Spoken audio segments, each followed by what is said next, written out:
A very good afternoon. My name is Bastian Giegerich. I'm the Director for Defense and Military Analysis at the IISS. A very warm welcome to today's webinar, where we want to talk about Germany's first national security strategy. It is a pleasure to welcome here at the IISS Dr. Tobias Lindner, who has been the Minister of State at the Federal Foreign Office since December 2021. He's been directly and deeply involved in the process of generating Germany's first national security strategy. He has been a member of Parliament, of the Bundestag, since 2011, and in previous roles has served, among other things, as the security policy spokesperson for the Alliance 90, the Greens parliamentary group.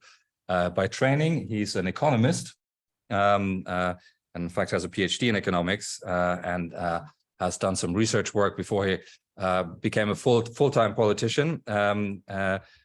Minister, it's a real pleasure to have you here.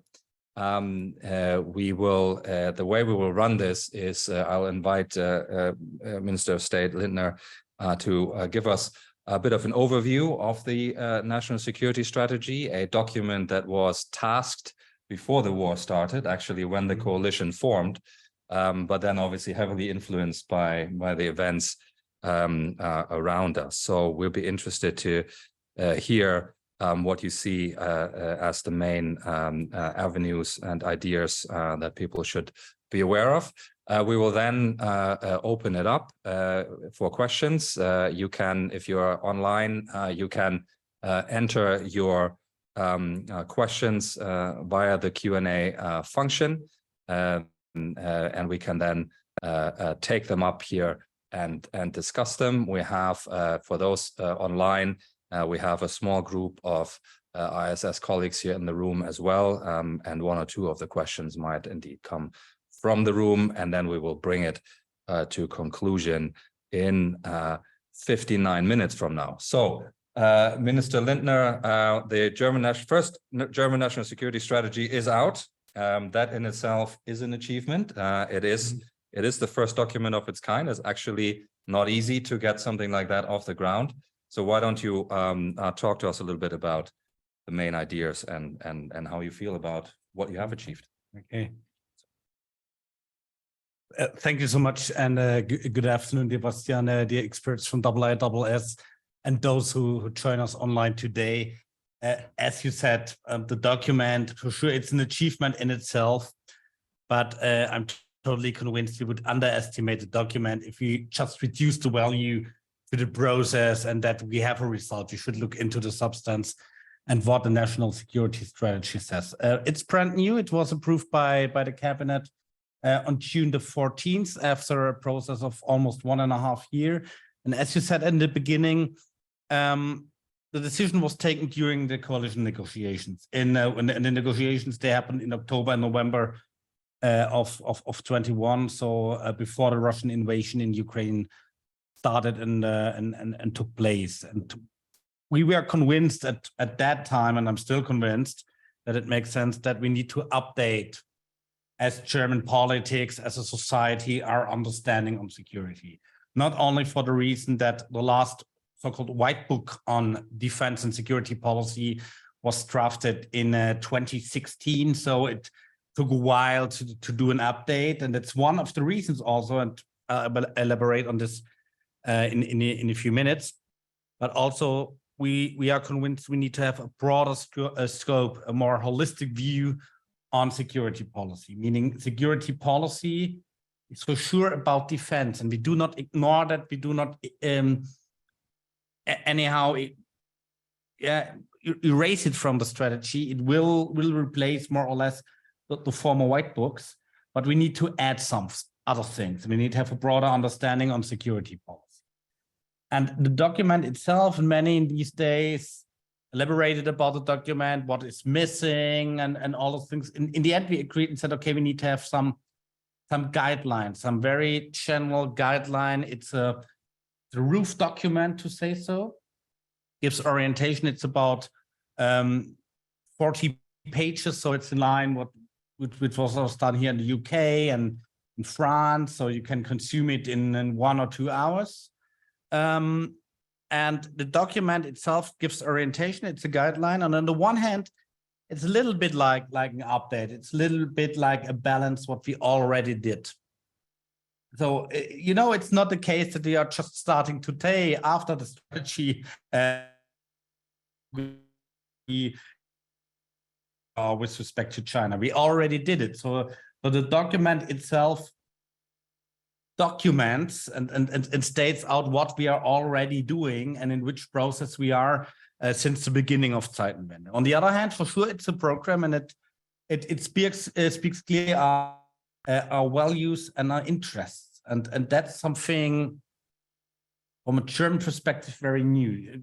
I think you are very much aware about the sensitivity of German politicians as well as the society about speaking of interests. And everyone was afraid of that. In the document, we made it very clear. We said, okay, we have some fundamental values in which we believe in, and on that fundament, on that basis, we define and we speak out our interests. Second, it's not only an analysis of our security environment, a statement about ourselves. We also speak out very clearly what are the challenges with regard to Russia and its blatant violation of international law, with regard to China, growing multipolarity and increasing systemic rivalry, and the impact on the whole international rules-based order, and also with regard to hybrid threats. We speak about economic security, I think something where the discussion in the UK has much progressed on. So we are speaking on so-called critical one-sided dependencies. Economic interaction, I'm an economist by training, is not a problem in itself. It's even not a problem if you are dependent, if it's mutually. That's how trade happens. But if you are one-sided dependent, and we learned a very hard lesson with respect to the fossil fuels coming from Russia. If you're too much dependent on, let's say, rare materials, semiconductors, you name it, it's a problem for your own security. And I think many of you know that I'm a member of the Green Party. We are also convinced that the climate crisis is one of the threats in our time, but also in the next decades. And if we do not manage it, it will have serious impacts on our security. So we are speaking about threats and challenges of today, but we do not stop by a horizon of 4 years or 5 years. Maybe it's very likely that the next German government, we have a 4-year term, might do a review or an update or something on it, but we said the scope about the challenges we are speaking of should be 10 to 15 years at least. Otherwise, you're jumping too short when it comes to your measures. If you look at the cover of the document, it says National Security Strategy, robust, resilient, and sustainable. And I'd like to elaborate a little bit on these three notions. So on robustness, it's about defense and security policy in a core. There's a clear commitment to NATO and to the European Union as our two pillars, which are really the lifelines of German politics and of our welfare and prosperity, and therefore of our security. We say very clearly that we will be strengthening the German Bundeswehr, the German armed forces, as a cornerstone of defense in Europe. We are focusing in particular on NATO's capability targets, and we are committed to bridge the capability gaps very, very quickly. We make a clear statement about a 2% goal of NATO, to which we are committed to. And also this morning in the German parliament, in a general debate, Federal Chancellor Scholz emphasized that Germany will spend 2% out of its GDP for defense next year. So that's a very clear statement. We have set up this special fund for military procurement, 100 billion euro. For sure, that's defense spending, but we are well aware of the fact that if the fund is empty, if it runs out after 5 years, we need to take other measures. At the same time, and that's also clearly spoken out, we are aware that investment only into defense is necessary but not sufficient, meaning that we have to strengthen all our efforts when it comes to humanitarian aid to stabilize to economic cooperation and development. I'm just coming from the Ukraine Recovery Conference hosted yesterday and today here in London. And, Germany is the second largest donor worldwide when it comes to all those things. Are convinced you have to do both. They're not substitutes to each other. They are complementary measures. Same, by the way, is true for confidence building measures in arms control. Whenever we see an option, whenever we see a chance to achieve something with respect to Russia or to China, we are open to that. It's not a substitute for our spending and for our efforts on deterrence and defense. And we are very clear also on a word that's not liked, or that was not liked by many Germans in the past, deterrence, Abschreckung. We are committed to further strengthening the European pillar of NATO. We believe that we need to support European integration, cohesion, enlargement to the Western Balkan states, to Ukraine, to the Republic of Moldova, and on a next step also to Georgia if the conditions are met. Because we believe it's essential to have a European Union that can act as a sovereign political actor in the world. On resilience, we aim to strengthen and to defend our own democracy and the international rules-based order based on the UN Charter. We are very well aware of fake news, of interference into elections, of the impacts of social networks and all those things. So we need to take some measures. Same is true for our cybersecurity architecture. We are willing, as an ultima ratio, also to do something what we call active cyber defense. So if there's a serious cyber attack on us, so we exclude hackbacks, but we will not restrict it to defense in a technical sense that you're just doing app updates on your phones or computers. And on sustainability, let me be very clear. I mentioned the climate crisis, but also we have to take in mind that food security, economic security, supply chains, the global repercussions and implications of the Russian war of aggression in Ukraine, they all affect our own security, and therefore we need to meet those challenges. We believe that we can only deal with the three issues: robustness, resilience, and sustainability, if we have something we call integrated security. So for those of you who are aware of the German debate at the beginning of the 2000s, when we had the first large deployment of the German armed forces to Bosnia, to Kosovo, to Afghanistan, we invented a phrase called connected security, meaning that, okay, we cannot send the military alone, we have to do humanitarian, you name it. Today, we believe we have to go one step further to something we call integrated security, in the sense of that it needs continuous collaboration of all relevant actors, resources, and instruments, not only in government, also over the various levels of government, the federal government, the Länder, the German states, and the local level. The same is true, but also for the business community. If you speak about resilience and supply chains and dependencies, a government can never do it alone. You need to get the business sector involved and to raise their awareness. And to sum up on the substance, and I'd like to say only a few comments on the process itself. You know, on the one hand, the strategy remains very German in the sense of that we are reliable partners for US allies, meaning that it's no surprise since the early days of the Federal Republic of Germany that our security stands on three pillars and will remain to stand there. And on NATO and the security and military integration with the United States of America, Canada, and our European allies. And let me be open, our European allies. I didn't say our EU allies. So I'm well aware that I'm here in Europe, and it's great to be here in Europe. We are also clear on our European integration inside the European Union, something that's different to the United Kingdom, and for sure on the international rules-based order on the basis of the UN Charter, because we might be the fourth largest economy in the world, but in fact, we are a small country, and our prosperity and welfare and export-oriented economy rely on a stable international. Last but not least, a few words about the process. the process for sure took a while. And let me be frank, I would have been happier if we would have concluded this document a few months ago. But in the end, it's not a pity. First, and I already said it, we have already started Zeitenwende. We already increased our military spending. We are just doubled our military assistance going to Ukraine 2 weeks ago. So there was no, there was no lack of acting and waiting for.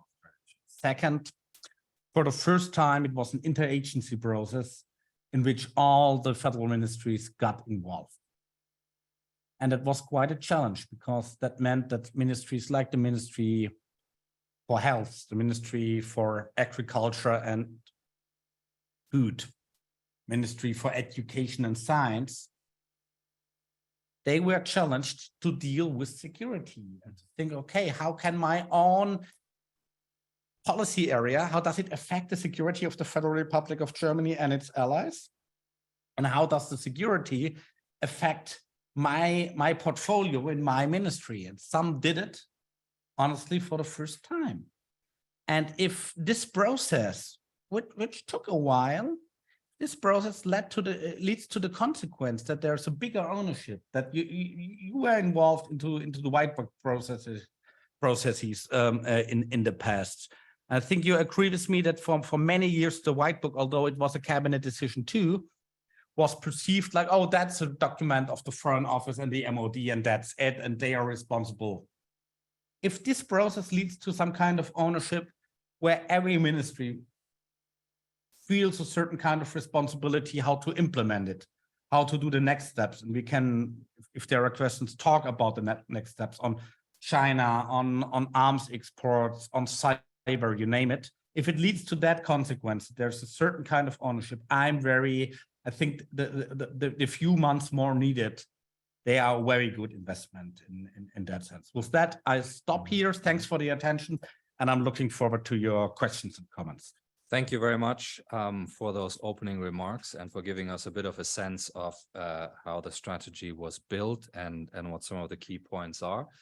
We've got over 100 people online, so first couple of questions are already coming through. So please, if you are online, add your questions to the mix.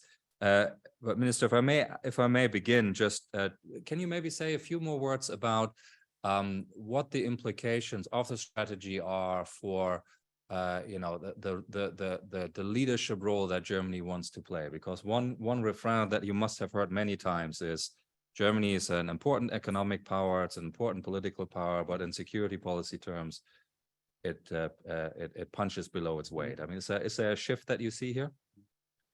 So let me make two comments on leadership, a more general and a more concrete one. The more general one would be, Germans are very reluctant when it comes to the demand for German leadership. That's no secret. I believe things might have changed slowly, slightly, and it depends on your understanding and definition of leadership. If you take leadership as an equivalent for dominance, so all Europe should prosper from the German convictions how to do with politics, and I'm here in London to teach you how to do your things. That's a wrong understanding, and that's not what we do pursue. If leadership means that there is a certain responsibility of Germany to convince others, to find allies, to have ideas, to speak about how things can be achieved, not to speak about all the obstacles, why we believe things cannot be achieved. That's a good kind of leadership. And we already have shown that leadership, for instance, when it comes to votings in the General Assembly of the United Nations. We did a very close coordination with our allies and partners also here in the UK. Okay, to which countries should who reach out? How should we convince? How should we address our global partners? One consequence also of that strategy is that we want to avoid the phrase global south. I believe it's an outdated definition because it says here are we and there's the global south. And that's I think the wrong understanding of today's world. So if leadership means convince people, find allies, that's the right kind of leadership. What does it mean on a concrete basis? We have the largest army in Europe. our location on the map is Central Europe. We owe a special responsibility for the security of our Eastern European allies, be it Poland, be it in the Baltic, be it the Czech Republic, Slovakia, Hungary, you name it, be it the Black Sea region with Bulgaria and Romania. And we already did a lot. You know, we have doubled our deployment to Lithuania. We are the framework nation. We have committed to set up a combat-ready brigade for the security of Lithuania.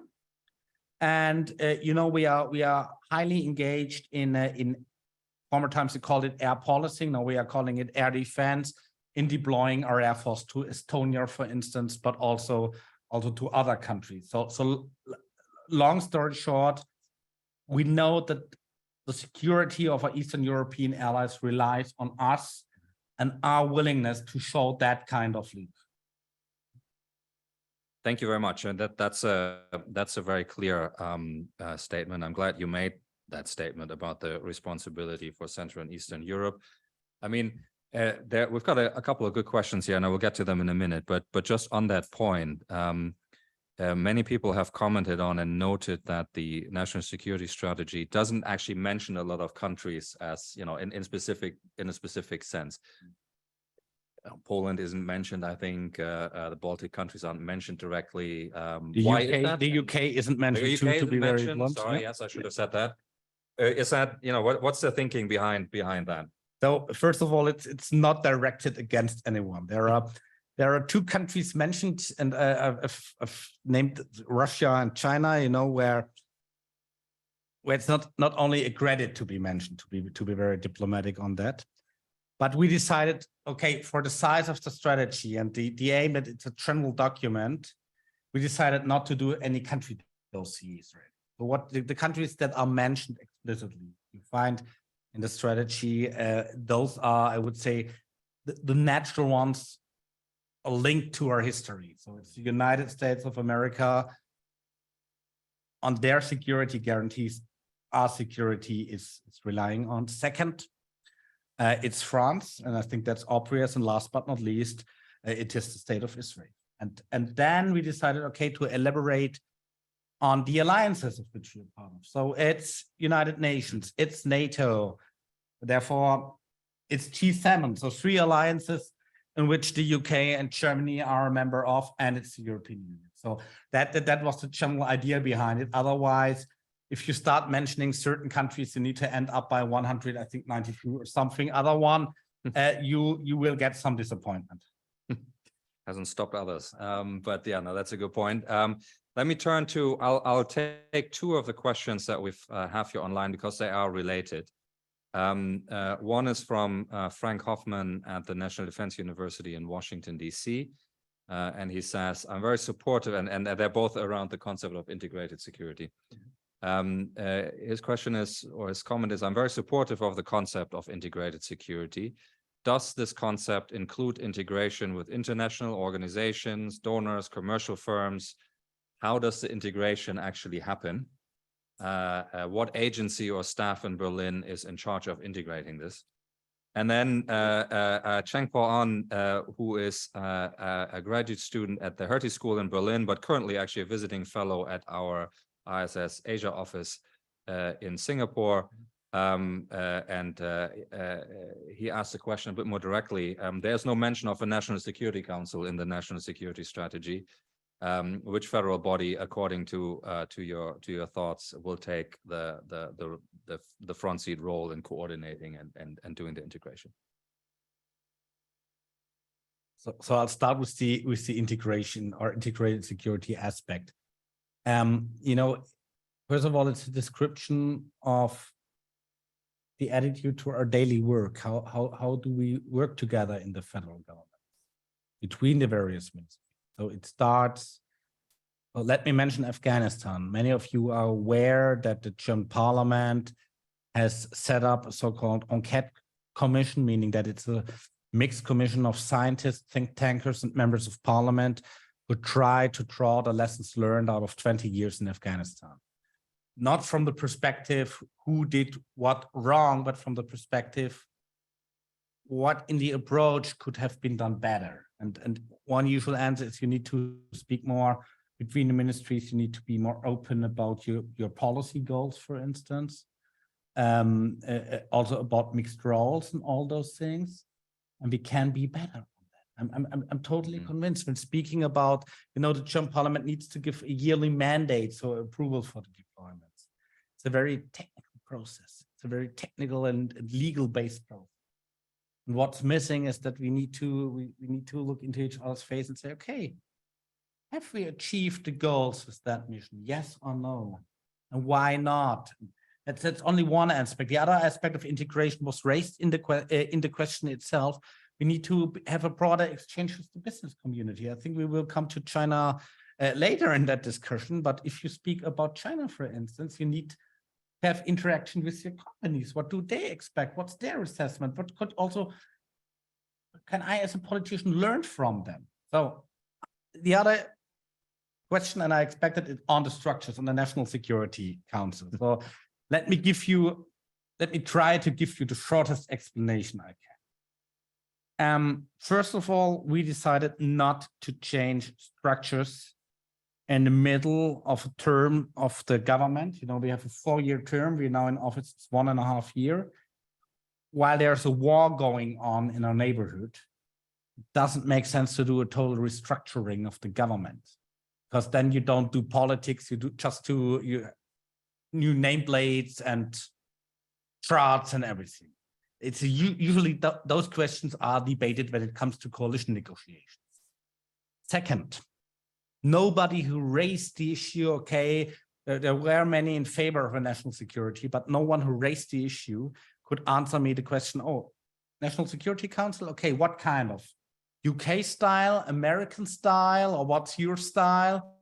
It's not sufficient just to say, I want to have somebody and on the top it says national security. You need to get an answer that fits into your system of government. The German system of government is that we have something called the ressort or the ministry principle, saying that the chancellor gives general directions, but the ministers are responsible for their dossier, for their portfolio. And last but not least, and I think that's the most important argument, it is not the case that there are no structures in Germany. We have a security cabinet. We have the Federal Security Council dealing with arms exports. We have a regular meeting of the secretaries of state. So these are public servants. These are the top diplomats and top servants in the ministries on security issues. We have an intelligence assessment meeting every Tuesday morning in the Chancellery. And we have the crisis management unit of the federal government hosted in the Foreign Office. So we have structures. We can have the debate, okay, should they have a different name? Can we improve something? Can we tighten structure? I'm open to that debate, but it's not the case that it's National Security Council against nothing. That's not the case. And those structures, the same structures, in the case of our pullout of Afghanistan, they led to questions where now the parliament has decided to set up an inquiry committee asking us some very serious and tough questions. And in my position, it's not my job to make any comments on that because it's the duty of the parliament. But the same structure was highly appreciated by the German public and by our allies just a few weeks ago when we evacuated more than 300 German citizens and more than 100 citizens of other countries from Sudan. So my point is, in the end, structures cannot replace how people interact with each other. And in the current German government, the Chancellor, the Minister of Foreign Affairs, the Minister of Defense, they interact in a very good manner when they have to act. And we have proven this just a few weeks ago. And so that was the reason why we said, okay, we cannot see any quick improvement from introducing new structures in the middle of an election period. Thank you very much. I'll take another one from the online ones, which is now more than a dozen questions. And then we'll get one here from the room. Minister, you just mentioned in your answer the question of arms export. Obviously, there are a few hints in the strategy of what might happen there, and there's a arms export legislation is in the works, which we think will be forthcoming later. And Tim Lawrenson here from the UK asked whether the new national security strategy signals a fundamental shift in defense export controls, such that when working in a government-to-government cooperative program, Germany would accept the export licensing decision of the lead European nation, assuming the lead is not Germany. So, I mean, France, you mentioned before as well, is I think the primary country that Tim is probably thinking of, but there might be others as well. Mm-hmm. So in the end, it's up to you to judge if it's a fundamental shift. And I will not make the judgment. So first of all, in the national security strategy, we speak out that sometimes there might be a dilemma and it needs to be solved. The dilemma goes as follows. We are still committed to an arms export policy that is restrictive, that takes into account human rights, that takes into account security implications for region, that on a general basis, we do not want to heat a conflict up by exporting firearms. And so you know the story. So that's what continues. At the same time, we speak out, we accept that if you want to do more common development and military procurement in Europe, we also need to cooperate in terms of arms exports. And that you need to find some ways and means how to deal with it. And in the question, there was, okay, the lead nation. I'm not sure if it's the lead nation, but if you take into account the Treaty of Aachen, treaty between France and Germany, which has an amendment on arms exports, other countries now have joined that procedure, which says, okay, if the share of German work in the product is below, I think, 10 or 15%, then we will, in general, approve the export. So we accept that if you are on certain thresholds, it needs some reliability. That's, in the end, also the aim of the new legislation on arms exports. In the end, it will remain, because it's set in our constitution, it will remain a decision of the government. That's quite a challenge to draft a bill that should give some guidelines to the government, which needs to make the decision on its own. The parliament is not allowed to vote against or in favor of it. But what we want to ensure by such a bill is more reliability for our partners and allies, so that you can calculate or count and say, okay, for the Germans, that's acceptable and that's not. And that we have to keep in mind, you know, it's very German to say that if you sign a treaty, you need to stick to the treaty. That was the reason for, and I can speak it out because it was published in the media, you know, that we say in the coalition compact that we will not approve arms exports to countries that are, to quote, directly involved into the war in Yemen. But it was the reason for my minister, she defended it in front of a party convention, that a former government years ago has signed with the UK a contract on the delivery of spare parts for the Typhoon and the Tornado to the Kingdom of Saudi Arabia. And my minister said, okay, we need some reliability also for our British partners. And the former government signed the treaty, so we need to stick to the treaty. And therefore, she defended the approval of this export, although we have a very general phrase on the war in Yemen. And that's what maybe, if you consider this a fundamental shift, then it might be a fundamental shift.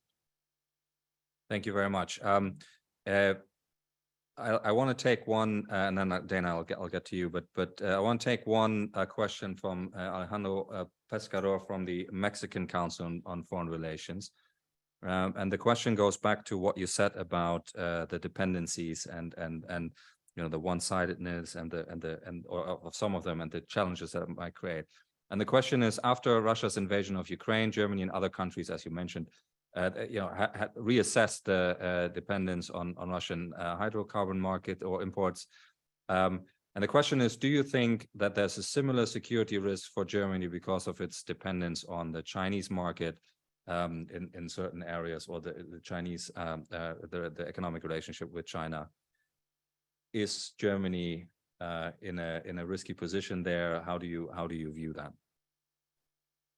This is exactly what we will do in the China strategy that's drafted at the moment, to get an assessment about critical one-sided dependencies. what we mean by critical one-sided dependencies, those are economic supply chains and relations which can be used to impose political pressure. We want to avoid that. To be very outspoken, that does not mean that we want to decouple from each other. So it's not a signal to our business community, pull out of the market. But we want to assess, okay, are we dependent of semiconductors by one supplier? No big company, no big, let's say, German automobile company would only depend on one supplier for a certain part in the automobile. They will only always go a multi-supplier strategy. Maybe they have a major supplier, but they diversify their supply chain. That's what we want to do. So we want to invest more with respect to the Indo-Pacific, with respect to other countries, so that we can diversify us.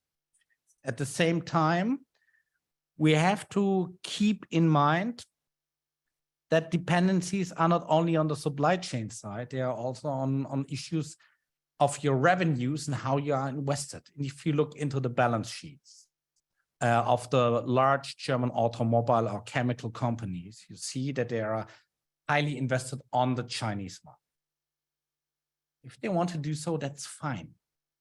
But what I personally expect, and where we try to raise awareness, and it's in the moment a discussion inside the government about the instruments, is that if there should be a scenario, and politicians are always responsible for the worst case scenario. So now I'm speaking about the worst case.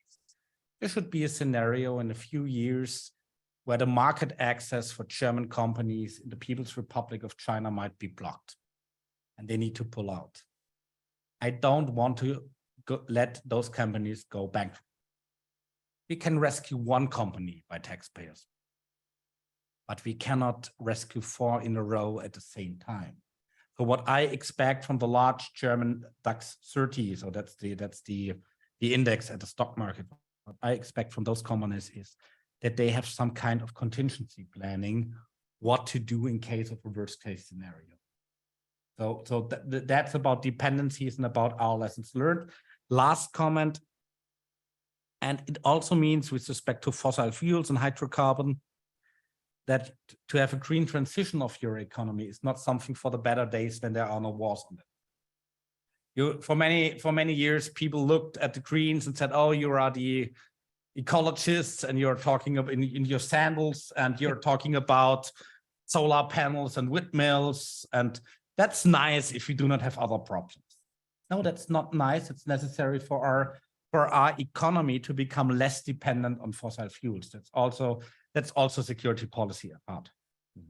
Thank you very much. I'll turn now to Dana Allen from the IISS and, among other things, the editor of our journal Survival. Dana. Thank you, Minister. Very interesting.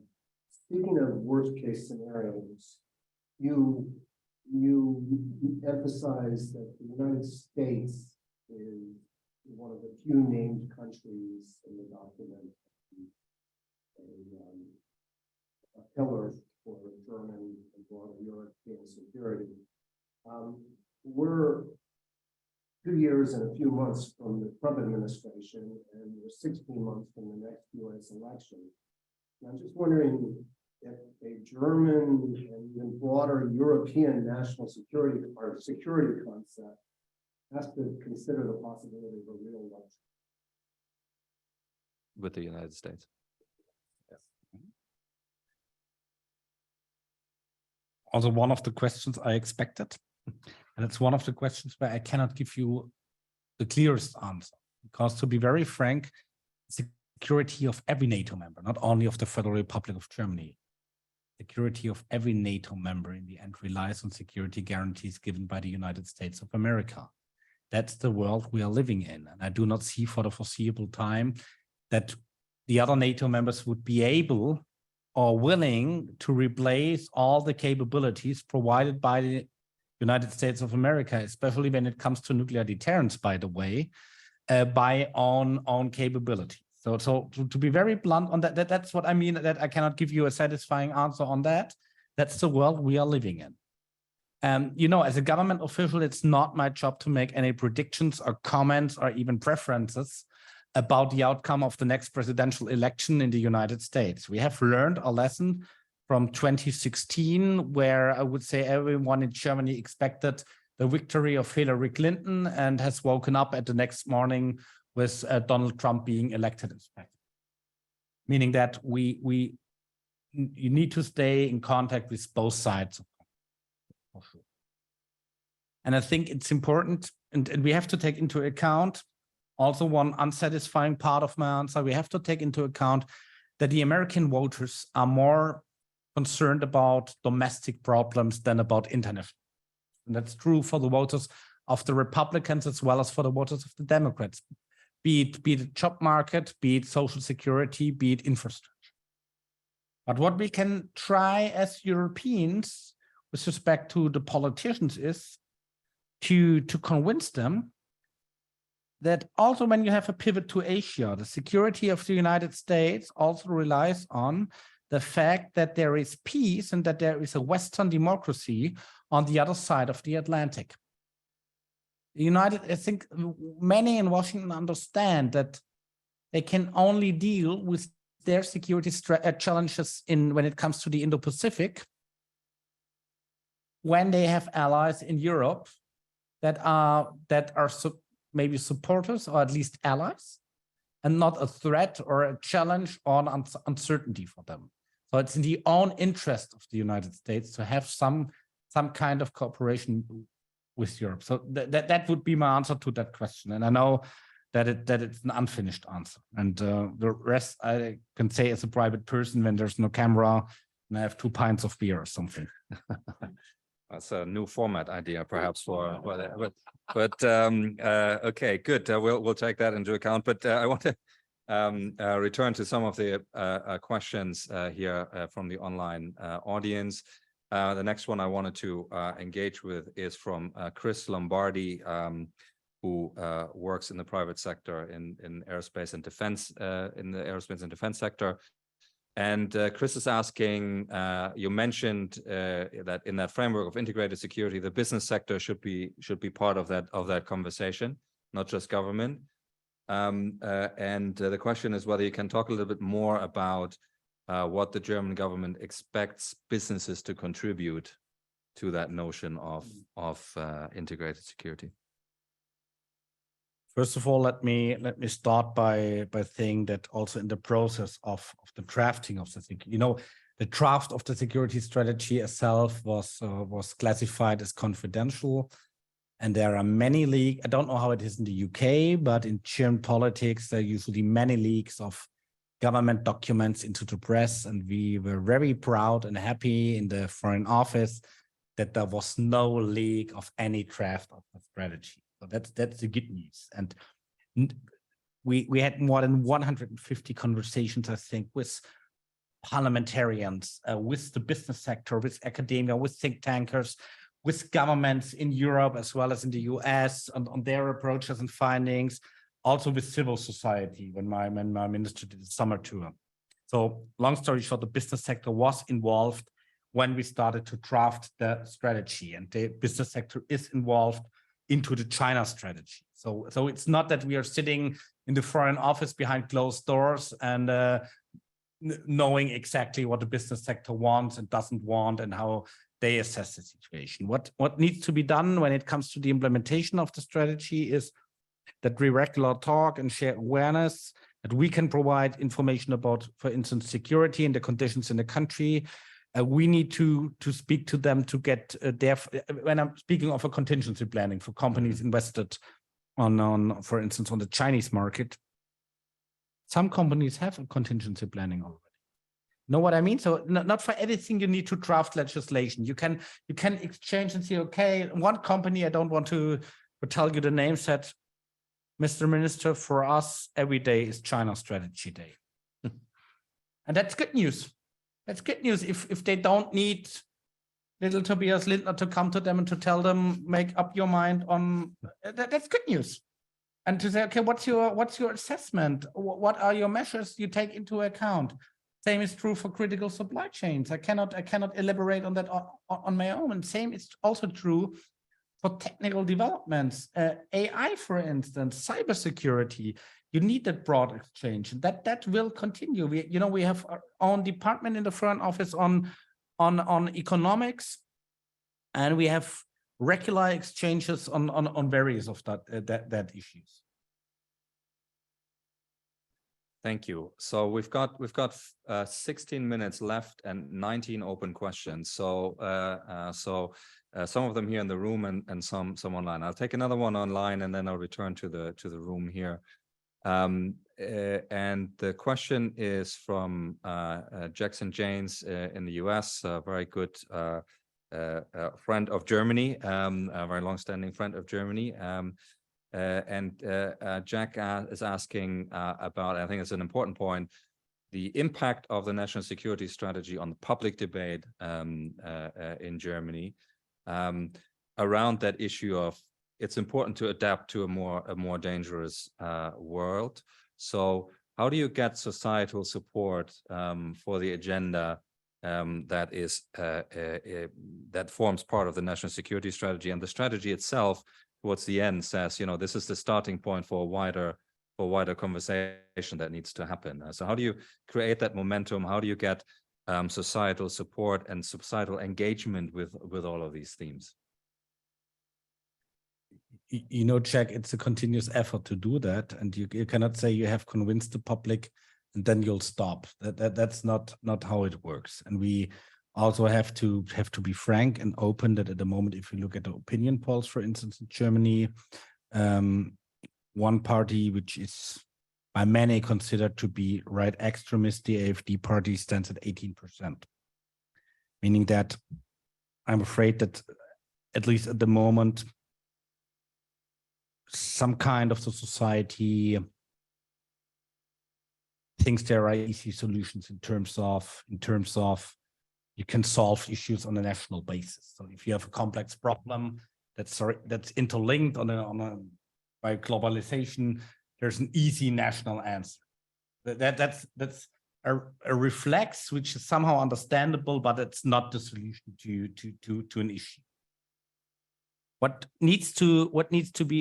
already has changed is that I think more and more Germans understand that there is no far away or close by on the world map. A war in Europe has implications on food security in Asia, in Africa, in Latin America, and vice versa.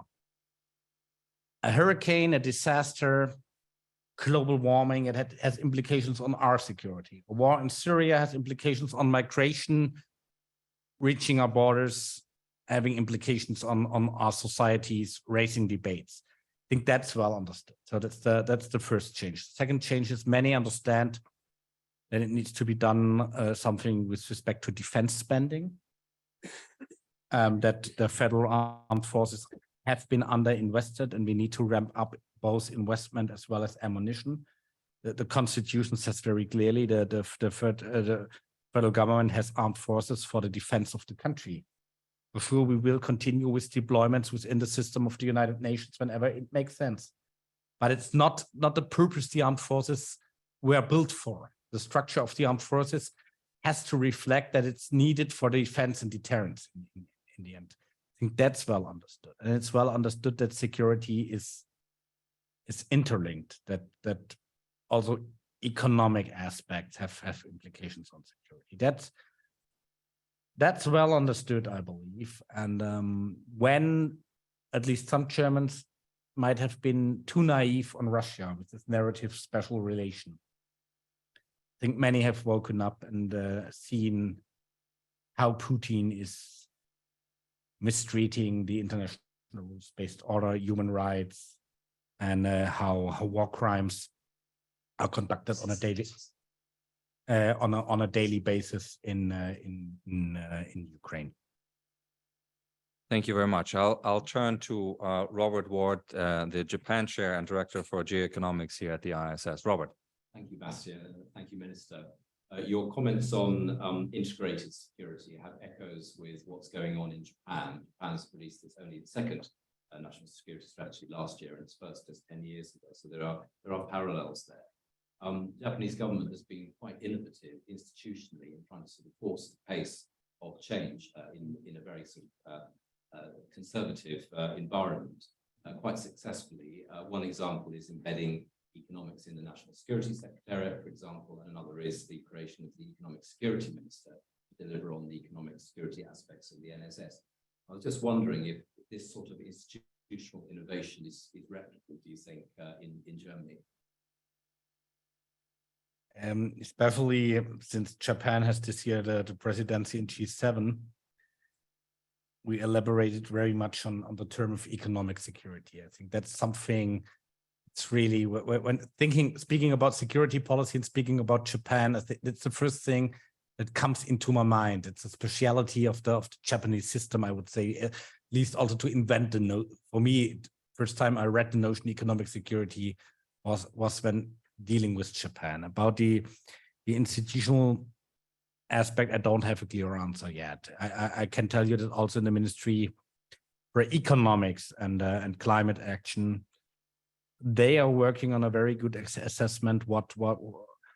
How does it interact with our security? You know, the last winter in Germany was a big surprise for many because we didn't have any shortage of gas, oil, or electricity.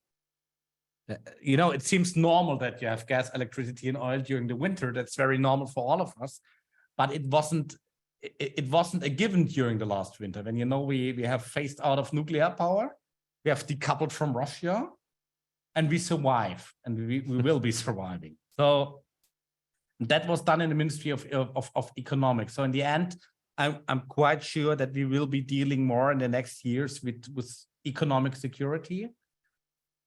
I'm not yet sure where the responsibility will be. Will it be in the Chancellery? Will it be in the Ministry of Economics? I don't have a clear answer to that yet. Thank you. I'll take a few from the online questions that all evolve around defense spending. And there's quite a bit of interest in what the national security strategy might mean for investment in the Bundeswehr.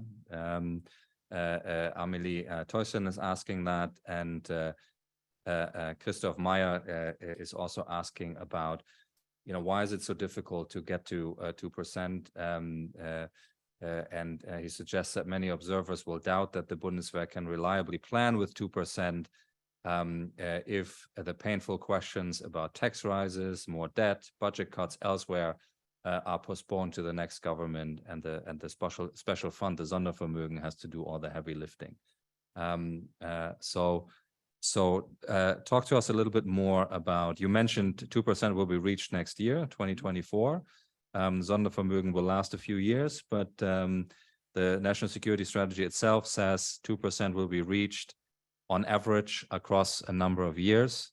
How will that work? How will the Bundeswehr have a reliable planning horizon in terms of the spending and the investments?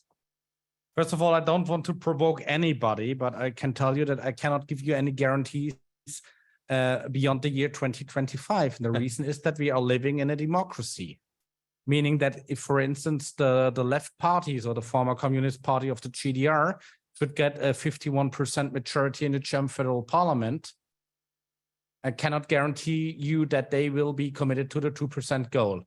It's a little bit provocative as a minister to say that, but you know what I mean. No one can give you guarantees in a democracy. There might be a new German government that says, no, we are pacifists and we are going to 0%. So there's no guarantee on anything, but there's a clear statement by that German government. And if that German government should stay in office, we are committed to the 2% goal. Okay, and then I understand that the notion in the security strategy seems to be a little bit technical. So to be very clear, we have the Sondervermögen, the special fund. It has 100 billion euros. And it runs for 5 years. And we could have done a similar thing to add on a yearly basis 20 billion euros to the defense budget. We could have done that. The problem is, and I've served in the Budget and Appropriations Committee for 11 years, is that the German legislation says that if you do not spend your money by the end of the year, it goes back to the finance ministry and you lose the money. You cannot transfer it to the next year. And when it comes to military procurement, that's a big issue. One example, last year in December, we procured the F-35 for the German Air Force. I think 11 or 12 billion euros. We didn't spend any single euro last year on that because we signed the contract. We are only allowed to spend the money if we get vice versa aircraft or there's a development. Meaning that this 12 billion will be spent over the next years when the aircraft are delivered by the company to the German Air Force. So if we would have had 12 billion additional last year, the money would have been lost. And therefore we have that what we call special fund. The special fund is a legal instrument that allows you for the time it is running to transfer the money between the years. So you can sign a contract. And I had once, sorry, it's an anecdote, but I want to be blunt with you. We ordered frigates, new frigates for the Navy. And the contract said, okay, on December the 15th, the Werft will have a milestone. And if this milestone is reached, we pay 380 million euros to the Werft on frigate number 1. And they failed their milestone by 4 weeks. So these 380 million were lost because the Ministry of Defense was not allowed to transfer them into January. And they were not allowed to spend them because the milestone was postponed 4 weeks. And to avoid such obstacles, we have set up this special fund. It helps us to use the money more efficiently. It's a legal instrument. And if the fund is over, then we have to increase the defense budget by a certain amount of money, or we have to set up a new special fund or another instrument. So that's more or less a technicality for those guys in the budget committee in the finance ministry.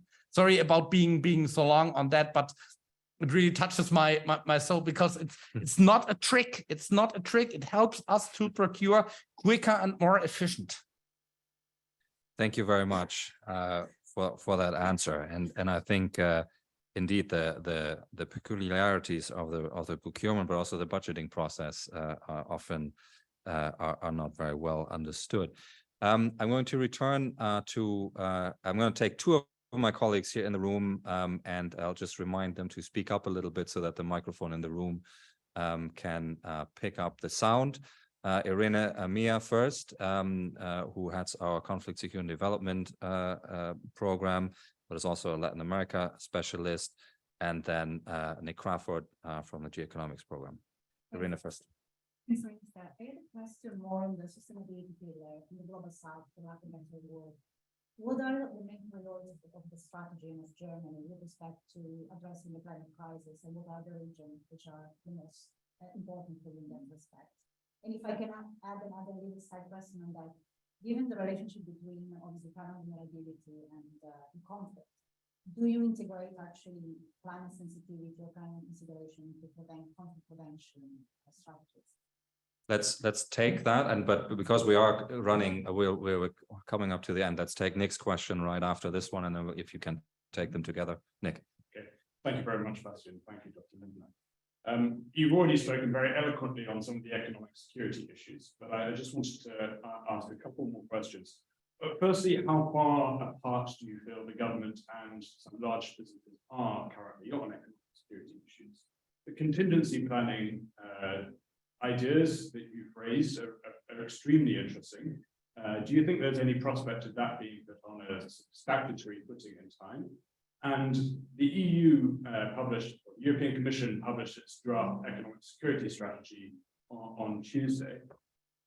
The points you raised about revenue from China were not tackled within that strategy, nor was there any suggestion of contingency planning measures for big businesses there. It's potentially a vulnerability for Germany that companies in France or anywhere else in Europe might have those same vulnerabilities. Do you think that's an area of cooperation within the EU? I'm trying to be very quick in the reverse order. So on the EU side, I think you are well aware that the EU at the moment has started a process on the Indo-Pacific and trying to start drafting documents on the Indo-Pacific and China. It also emphasizes the necessity that we need to finalize our own China strategy as German government, because our own China strategy does not only deal with China, it will also deal how to work with our partners and allies in the Indo-Pacific as well as in Europe on that issue. And I think it would be good if the German government would state out its own position to be better involved into the EU process. On the gap to the business community, I'm an economist. An economist usually gives the answer, it depends, and it depends to which large company you speak, to be honest. I cannot name the companies here, but I can tell you some think I'm crazy and ignore the problem. They solve the problem by ignoring it, while others say, oh, you're preaching to the converted. And if you go to the hidden world market champions, to the small mid-sized companies, they are much more already aware of challenges. With respect to climate, first of all, what we do and we have started on a continuous base is to evaluate all our efforts in stabilization and crisis prevention, which are successful and which don't. And I can tell you it depends on inclusivity, both on the topic, so on climate sensitivity, as well as on the society. And my minister just recently approved guidelines on feminist foreign policy. They are also dealing with the inclusivity issue when it comes to stabilization and crisis prevention. On a more general basis, we try to deal with the climate action issue in the Foreign Office, not as a single topic. We try to mainstream it. So although climate action does not lie in my own portfolio as a deputy minister, when I'm on a bilateral visit, almost every time I'm dealing with this climate issues, because we are trying to mainstream it. And with respect to the region, I would say all over the world, but different, meaning that there are regions that are much more already affected by the climate crisis than others. There are regions where you can have with a small amount of money a large impact, and in others you can't. And the challenge is to, especially with respect to COP28, also to do some work share with our European partners and allies who takes care of what country, so that not everyone is doing the same. Stop here. Thank you very much. Minister, thank you so much. It is 1:04, so we will bring this to a conclusion now. I'd like to thank you for engaging in this conversation, answering the many questions from many directions that were asked, if both online and here in the room. I think, as always, the strategy document itself is part of a journey, getting there first, codifying, as you said, the consensus that has been reached, and then how successful one is often really only becomes visible in the implementation phase, which you're now in, and there are follow-up documents. Some of them you've mentioned. There will need to be that public outreach to really get that strategic culture conversation going, which is mentioned in the strategy document. So thank you very much for taking time from a busy program that you have here in London. Thank you all online who joined us for this conversation. Thank you to the colleagues here in the room, and have a good rest of the day. We'll hope to see you again soon. Thank you very much.